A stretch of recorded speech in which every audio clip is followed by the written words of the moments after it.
Baik, rekan-rekan semua, pada kesempatan ini kita sudah masuk ke sesi yang ke-12, strategi marketing and analysis ya. Pada kesempatan ini, eee, tema yang kita angkat adalah implementasi, segmentasi, dan targeting. Jadi ini merupakan hal yang penting bagi, pembidikan satu konsumen ya, agar, eee jualan kita dapat laku dengan baik. Jadi kalau kita bisa melihat ini merupakan materi yang begitu penting ya bagi kita di dalam sesi yang ke-12 ini. Baik, mari kita lanjutkan. Jadi rekan-rekan semua, kalau kita melihat, eee, segmentasi dan targeting pelanggan, itu kita bisa membagi di dalam beberapa kelompok. Yang pertama, bagaimana menganalisis segmentasi, ya. Kemudian, setelah segmentasi kita lakukan, ada namanya strategic target analysis. Selanjutnya bagaimana melakukan, kegiatan tadi, yaitu tactical target analysis, dan selanjutnya terhadap customer strategi. Jadi di dalam diskusi ini, pada segmen ini kita akan diskusi tentang hal tersebut. Mari kita melihat bahwa di dalam satu segmentasi analisis itu ada 4 tahap yang perlu dilakukan. Bagaimana cara menentukan, customer segmentasi, atau bagaimana cara menemukan, segmentasi pelanggan ya, segmentasi pelanggan. Kemudian pada tahap yang kedua, bagaimana menentukan nilai yang mendorong setiap kategori ya, setiap kategori. Kemudian yang ketiga adalah menentukan kebutuhan dari masing-masing segmen. Selanjutnya yang keempat adalah validasi segmentasi ya, validasi segmentasi. Itu kegiatan yang dilakukan di dalam segmentasi analisis atau analisis segmentasi ya. Kemudian untuk, strategic target analisisnya ada beberapa tahap juga yang dilakukan, yaitu yang pertama adalah asesmen segmen attractiveness, atau kita memilih segmen yang menarik ya. Memilih segmen yang menarik. Setelah tadi kita menentukan segmentasi pelanggan, pelanggan mana yang paling menarik kita pilih. Selanjutnya, dilakukan identifikasi, kompetitor kunci ya, kompetitor kunci. Jadi, diidentifikasi, adanya pelanggan ya, atau kompetitor, adanya kompetitor yang cukup signifikan. Kemudian melakukan assess segmen compatibility. Jadi kita memilih segmen yang kompatibel, yang bisa kompatibel itu bisa kemana saja ya, kemana saja artinya bisa menggunakan produk apa saja itu. Itu adalah bagaimana cara memilih segmentasi yang tidak terpaku kepada satu produk. Selanjutnya yang berikutnya adalah identifikasi strategik opsional segmen. Jadi kita coba melakukan suatu identifikasi strategi bagaimana segmen itu dapat dipilih secara optimal. Jadi kita menentukan segmen mana yang paling optimal. Selanjutnya, kita akan melakukan satu tactical target analysis. Hal yang dilakukan adalah menentukan profil target segmen. Jadi target segmen itu profilnya kita buat ya, kita buat seperti apa saja ya profil daripada segmentasi. Kemudian yang kedua adalah memilih taktik yang dapat digunakan pada segmen tersebut. Selanjutnya, strategi untuk mengelola customer. Yang pertama, komit kepada target yang target segmentasi ya. Jadi kalau kita sudah melakukan segmentasi pasar, maka kita harus komit dengan target tersebut. Kemudian yang kedua, dikembangkan satu nilai, proposisi, dan positioning. Jadi kita mengembangkan satu nilai, proposisi, dan positioning. Itu merupakan customer strateginya. Ya. Baik, kita lanjutkan.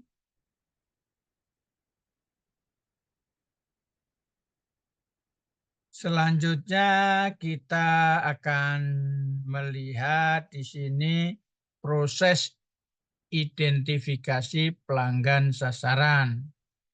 Jadi di dalam satu identifikasi pelanggan sasaran ini kita dapat melakukan dengan cara melakukan analisis segmentasi ya.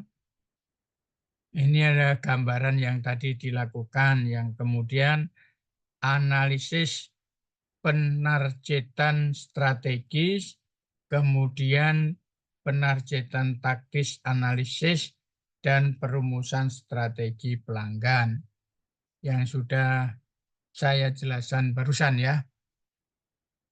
Oke, kita lanjutkan lagi. Sekarang mari kita coba apa yang dilakukan pada analisis segmentasi. Kemudian apa yang kita lakukan pada langkah pertama ini, tentukan segmen pelanggan tentatif. Jadi kita menentukan segmen pelanggan tertentu ya, yang tertentu. Yang dengan kita melihat di situ apa itu alasan yang memotivasi pembelian pelanggan. Jadi kita mencoba mengapa pelanggan tersebut kita coba membuat satu motivasi agar pelanggan mau membeli produk yang kita tawarkan. Selanjutnya, pada kesempatan apa pelanggan membeli dari kategori produk ini? Nah, ini melihat, jadi ceritanya di sini kita mencari tahu ya, mencari tahu eh, bagaimana atau kesempatan kapan mereka membeli produk yang ditawarkan. Selanjutnya yang ketiga, kebutuhan apa yang coba dipenuhi oleh pelanggan.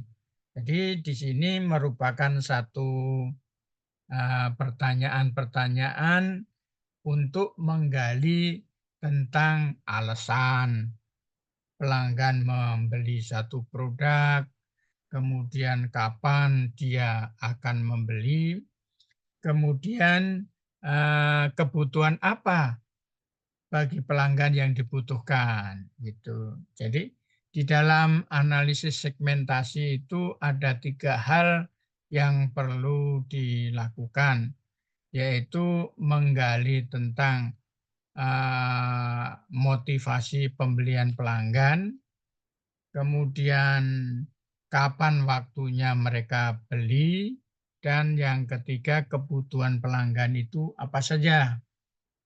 Itu dari langkah yang pertama. Kemudian langkah yang kedua, menentukan penggerak nilai untuk kategori. Jadi rekan-rekan semua, kita bisa melihat bahwa di dalam satu eh, produk itu dibutuhkan yang pertama daya. Daya itu kekuatan dari satu produk. Itu dibutuhkan. Kalau sekali pakai langsung rusak, artinya dayanya rendah. Atau bisa juga kalau kita membeli satu HP, memorinya. Kalau memorinya itu terlalu kecil, ya itu cepat penuh ya. Apalagi sekarang orang sudah bermain dengan video ya, video, musik, segala macamnya itu membutuhkan eh, penyimpanan yang tinggi, yang besar. Kemudian keandalan. Keandalan itu ya tidak gampang rusak, tidak gampang rusak. Jadi artinya umpamanya jatuh itu ya mungkin walaupun penyok tapi tetap masih operasional normal gitu, keandalan gitu ya. Kemudian layanan. Layanan itu bagaimana kita melayani saat proses pembelian, kemudian after sales service-nya. Selanjutnya tentang citra merek. Jadi bagaimana gambaran merek satu produk di mata para pelanggan ya. Jadi kalau kita bisa mengatakan, kalau kita sudah bicara Mercy atau Rolls-Royce, orang pasti mengatakan itu mobil mewah ya. Kemudian kalau kita bicara tentang tas, tas ya, dengan menyebutkan satu merek, orang sudah tahu harganya, ya kan? Selanjutnya seperti dengan harga. Nah, di situ kita bisa menentukan harga berapa yang mereka inginkan. Kemampuan manusia itu daya belinya tidak sama, maka satu produk itu perlu diberikan variasi harga. Umpamanya satu mobil mereknya sama, cc-nya sama, hanya vouchernya atau isinya itu variasinya itu eh, tidak sama. Contohnya ada yang matic, ada yang manual. Antara matic sama manual itu minimal sudah ada perbedaan harga antara 10 sampai 15 juta. Begitu tentang. Jadi kita membuat satu produk dengan variasi harga, variasi harga. Tentunya ini juga akan berpengaruh ya terhadap satu keandalan segala macamnya tadi sama dayanya. Itu rekan-rekan dua semua yang langkah kedua, kemudian kita masuk ke langkah yang ketiga yaitu menentukan kebutuhan setiap segmen. Tadi sudah disinggung tentang daya, keandalan, layanan, citra merek, dan harga, maka kita coba melihat satu tabel yang di layar kita bisa melihat. Tabel pertama adalah Customer Value Analysis Matrix yang dibuat oleh Black and Decker. Ya. Di sini ada 3 kolom. Yang pertama atribut, yang kedua konsumen ya, yang ketiga komersil. Komersil. Jadi kita melihat sebuah kelihatannya ini sebuah genset ya. Jadi kita melihat ada atributnya itu power. Power. Kemudian reliability. Nah, reliability itu keandalan ya. Kemudian service, layanan. Kemudian brand image, citra mereknya, dan price. Jadi ini untuk menggambarkan dari sisi langkah ketiga tadi. Dan kemudian dari customer segmennya itu kita bagi menjadi 2, konsumen dan komersil. Di sini bagi konsumen dia powernya itu low. Wah, ini yang dicari orang. Kalau umpamanya kita mau membeli barang-barang elektronik itu biasanya ditanyanya kan listriknya berapa nih? Butuh berapa watt? Seperti AC, kemudian lemari es, kemudian ya banyak lagi lah alat-alat elektronik tadi. Kalau dia ada di mana, oh ini begitu tarikan pertama sih 75 watt, tapi setelah itu bisa stabil turun itu. Kemudian reliability atau keandalan.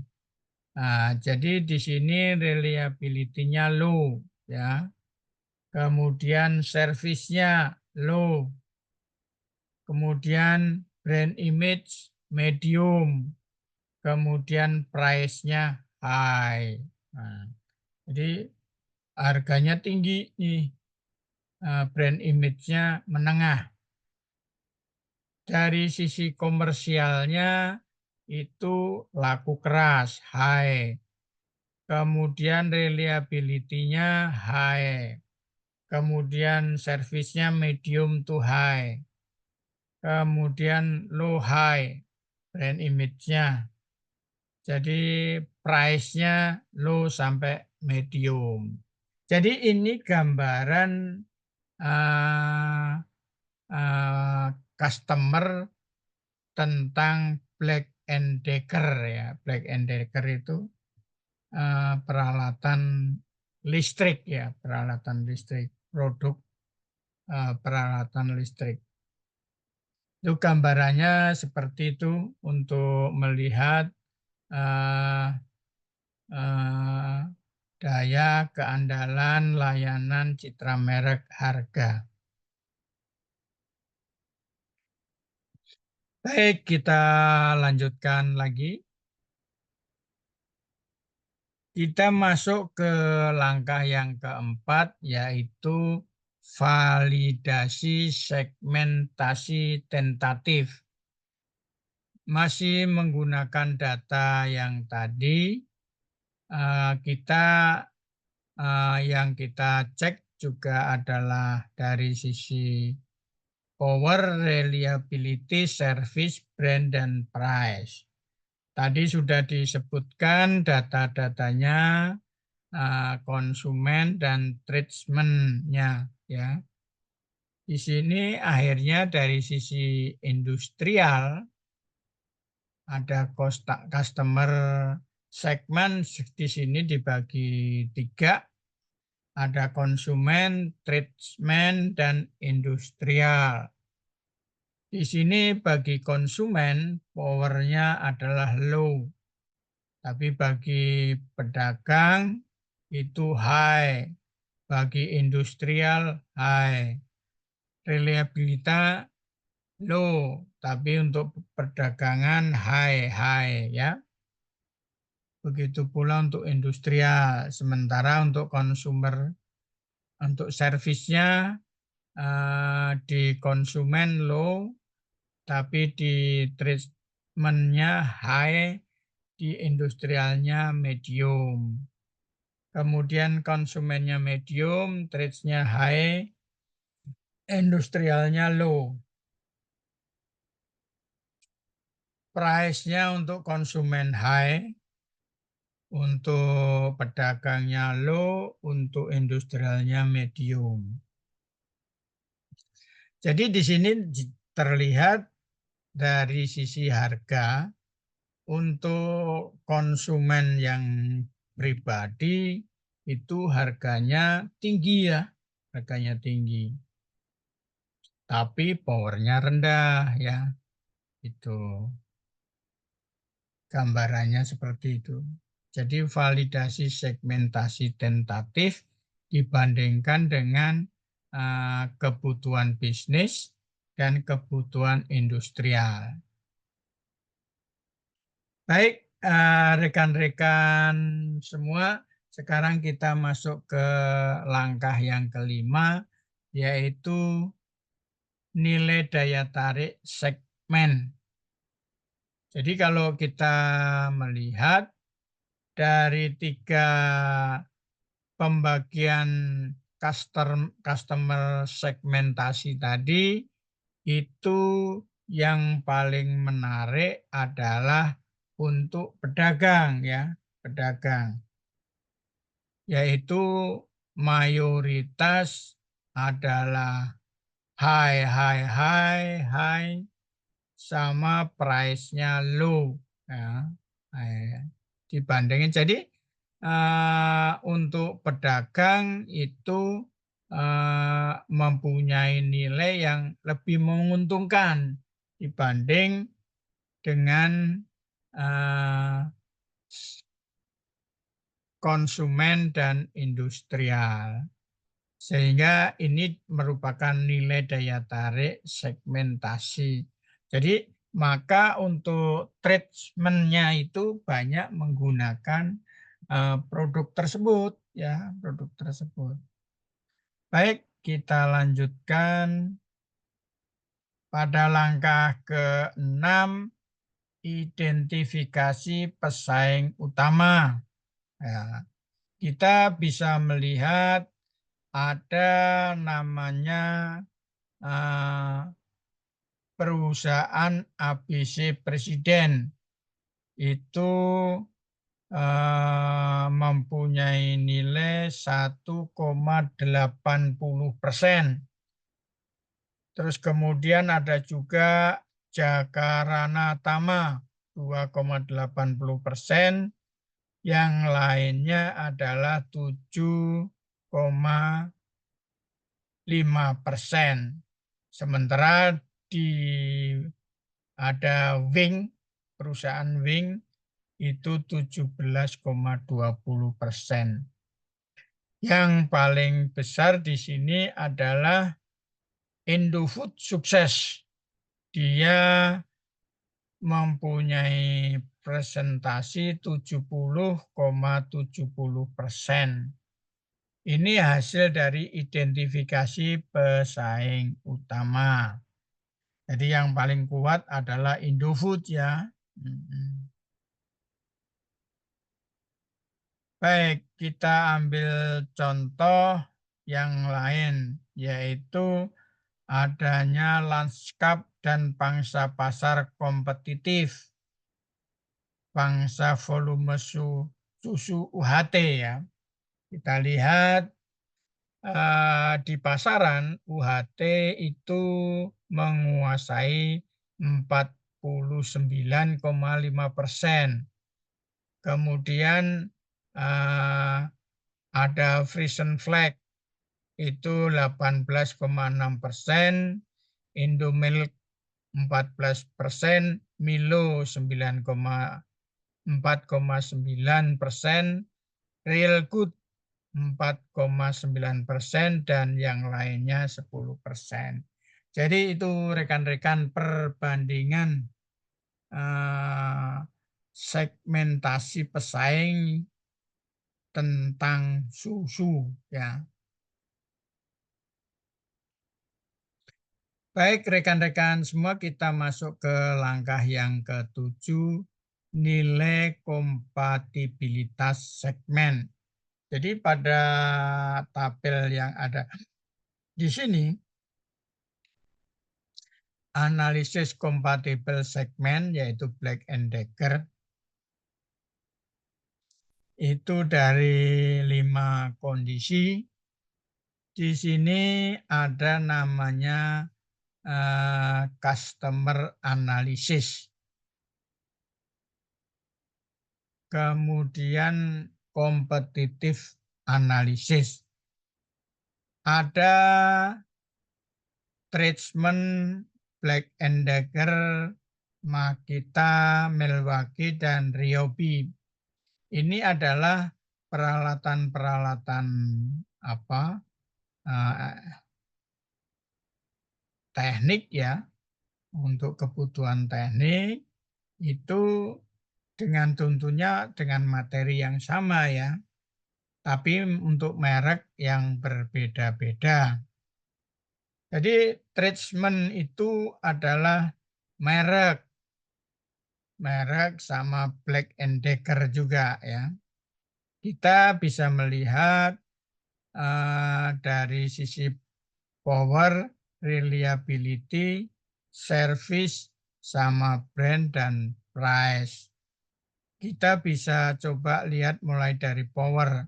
Dari 5 merek ini, yang paling high untuk powernya adalah Tradesman, kemudian Makita ya, sama Milwaukee.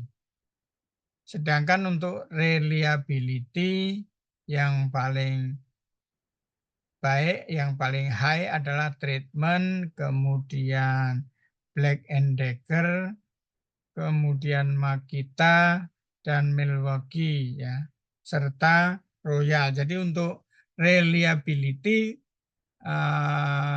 kelima merek itu menunjukkan nilai yang tinggi. Kemudian dari sisi service yang paling tinggi adalah Tradesman, kemudian bahkan di sini Ryobi itu low ya. Selanjutnya brand dari sisi merek itu menunjukkan bahwa brandnya Tradesman itu high, kemudian Black and Decker low, Makita high, Milwaukee high, kemudian Ryobi low. Selanjutnya kita melihat dari sisi brand, dari sisi price. Price-nya Treatment Low, Black Decker Medium, Makita High, Milwaukee High, dan Ryobi Medium. Jadi di sini dilakukan satu pemilihan. Di sini dari kondisi-kondisi di sini ditentukan bahwa mengapa Black & Decker menjadi salah satu pilihan dan Milwaukee menjadi salah satu pilihan juga. Apa yang menyebabkan dia memilih ini ya, memilih yang warna merah ini. Karena satu dari sisi price low, dari proses medium, medium high, medium low, brandnya low, medium. Sementara Milwaukee high, high, high, medium, high, high. Jadi kita bisa di sini analisis compatibility segmen ya. Mengapa treatment itu tidak dipilih? Nah, itu menjadi pertanyaan kita ya. Di sini ada customer analysis, competitive analysis ya. Oke.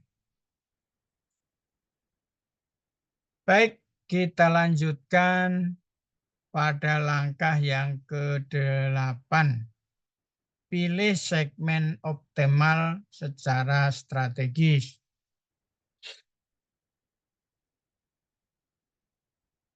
Kita bisa membandingkan dari tabel sebelumnya, ini merupakan satu pilihan yang paling optimal. Mengapa disebut paling optimal? Karena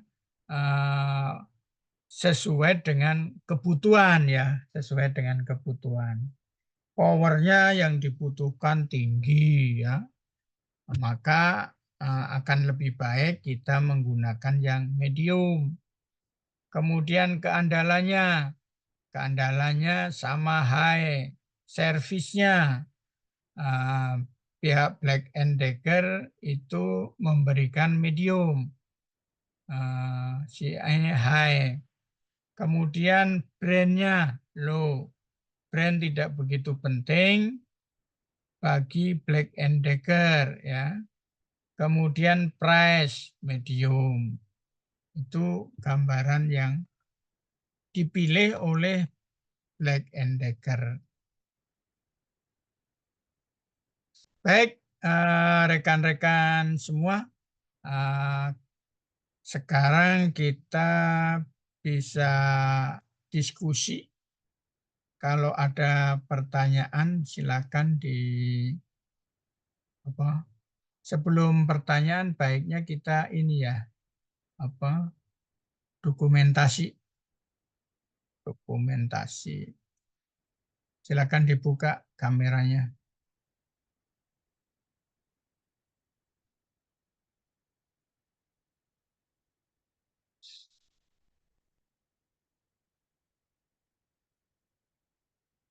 Aldi Ratsisah Ferry.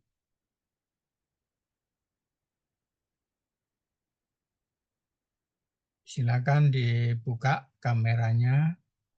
Kalau masih kerja sebentar saja. Silakan. Gimana Febri? Sehat Febri? Sehat Febri? Sehat Pak. Wah, kamu di mana nih?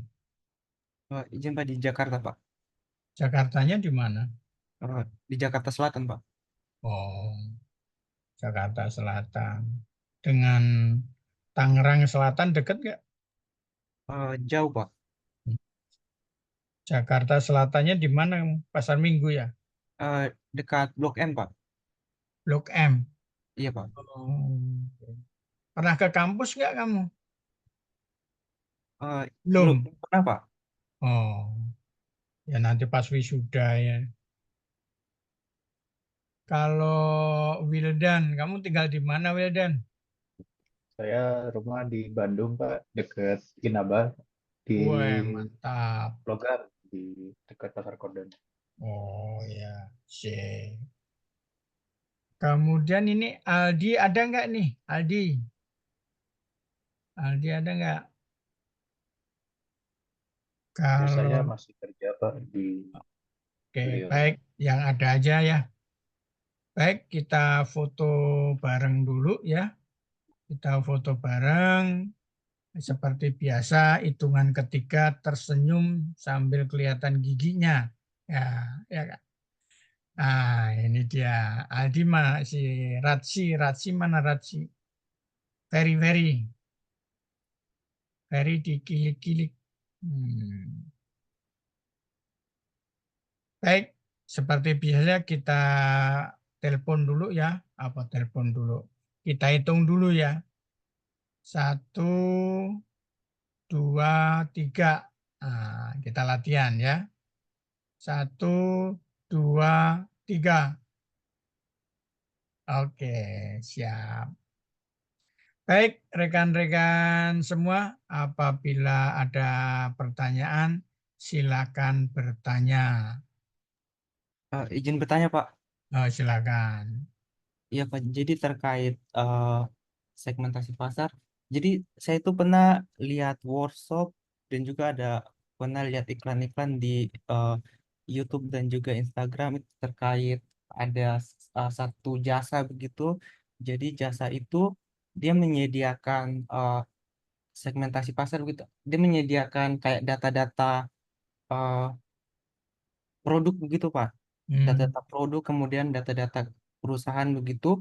Kemudian dia dia seperti jual begitu. Jadi dia sediakan link di mana akan dapat produknya begitu dengan harga murah. Kemudian dia sediakan produk-produknya juga. Jadi tugas kita tuh hanya untuk menjual saja begitu Pak. Kemudian di akhir dari iklan itu atau presentasi yang pernah saya lihat itu eh, dia sampaikan bahwa bisnis itu bisa menghasilkan puluhan juta sampai ratusan juta per bulan Pak. Kalau menurut Bapak bisnis seperti begitu apakah memang real ada atau itu cuma rekayasa begitu Pak? Soalnya iklan-iklan seperti begitu banyak sekali saya temui begitu Pak.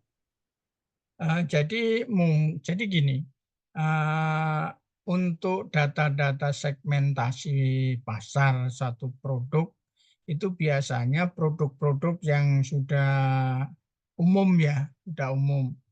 Artinya seperti susu, seperti mungkin ban, alat elektronik, HP segala macamnya itu. Itu biasanya nggak apa-apa, itu kan jadi retailer kan ya. Jadi kita jadi retailer, jadi pedagang lah, dagang untuk ini. Atau kita bisa juga pas butuh mau bikin skripsi, data yang mana ya, yang ya kita beli bisa. Tapi tidak artinya asal data tersebut sesuai dengan materi, dengan produk yang kita buat ya tidak masalah. Tapi hanya problemnya itu data-data secara umum. Kalau yang kamu tanyakan apakah itu betul atau enggak, jadi istilahnya itu MLM gitu loh, multi level marketing gitu loh, multi level marketing. Jadi gitu, Febri. Siapa makasih Pak. Yuk, silakan ada pertanyaan.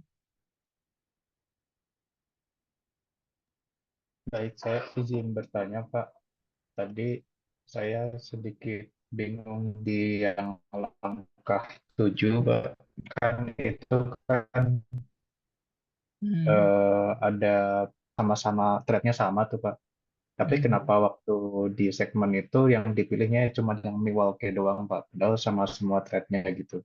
Tapi ya pada akhirnya ujung-ujungnya yang dipilih tetap yang Yang BND kan Pak di yang akhirnya. Cuman 7 ya. Oke, coba mm, kita lihat yang 7.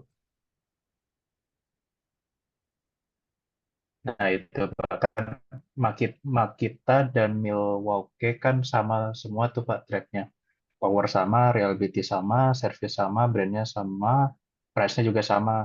Nah, tapi yang di lingkaran merah yang dipilih oleh si ini Black and Decker ini yang maksudnya yang dipilih di perusahaan ini yang Milwaukee gitu. Tapi ya sebenarnya di langkah 8 kita tahu kalau yang dipilih optimalnya cuma BND sih. Tapi kan Ya. penasaran gitu Pak sama apa Karena di sini kalau ini kan hanya kenapa kok si orang ini itu memilih Milwaukee? Milwaukee ini kan masalah selera aja, ya kan? Masalah selera aja.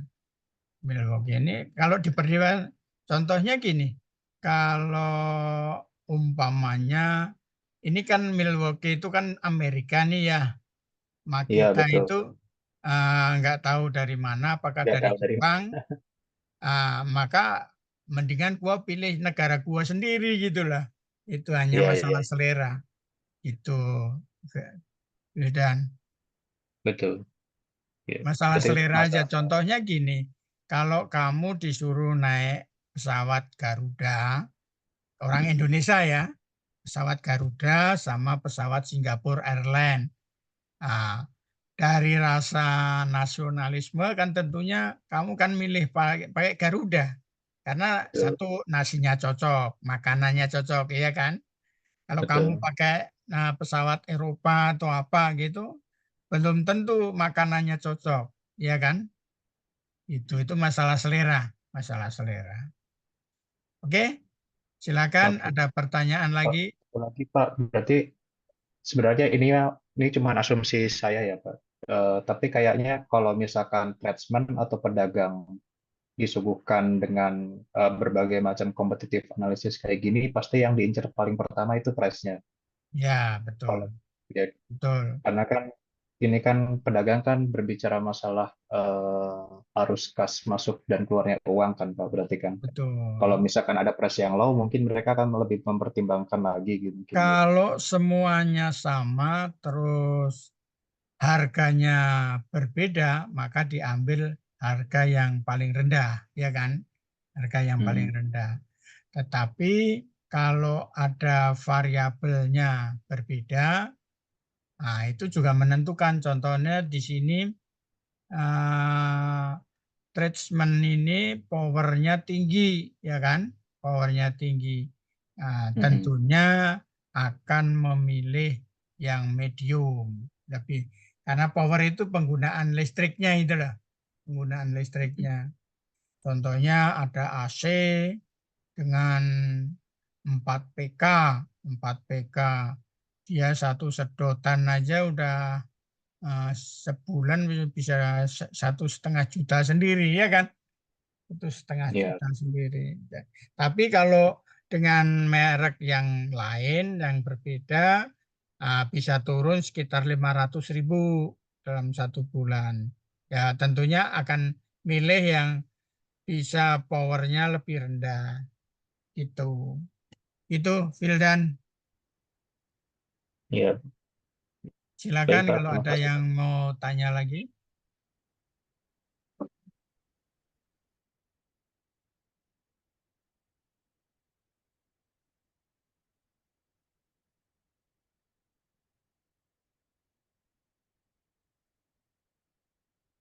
Silakan.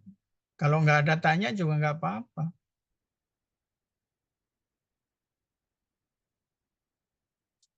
Oke, cukup. Cukup. Kalau Cukup, cukup Pak. kita tutup. Cukup, Pak, cukup. Baik. Baik, rekan-rekan semua, atas perhatiannya saya mengucapkan terima kasih. Wassalamualaikum warahmatullahi wabarakatuh. Waalaikumsalam. Waalaikumsalam warahmatullahi Selamat bermalam minggu ya. Ya, makasih Pak. Yuk, sama-sama.